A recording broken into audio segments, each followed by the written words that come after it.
Good morning and welcome to the Weekly Insights with John Plassard. Since 1997, share repurchases have surpassed cash dividends and become the dominant form of corporate payout in the US.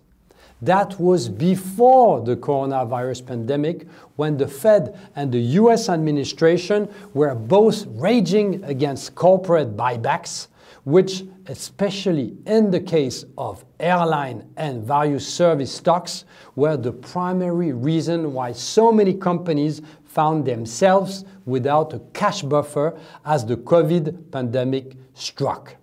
If we could hope that companies have learned from the pandemic and that instead of distributing capital to shareholders, they would save it for darker days, we would have to revive ourselves. Because not only buybacks are back, they are back thanks to the Fed's approval of banks to generously return billions of dollars back to shareholders. According to Bank of America, buybacks over the past 3 weeks have picked up to their highest level since March 2021. With banks allowed to buy back stock again in Q1, financials buybacks increased back to March level. This phenomenon is expected to ramp up aggressively in the coming months as financial engineering returns to normal and as companies across all sectors resume issuing debt and using the proceeds to prop up their stock price.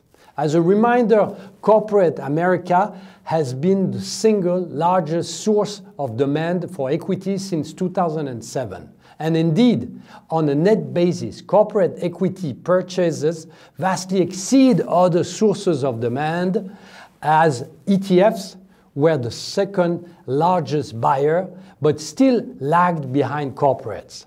If share buybacks are bad for R&D, it's a fact that they will be an important support for the US stock market in the coming quarters, notably for the consumer discretionary and, on the other side, for the industrial sectors.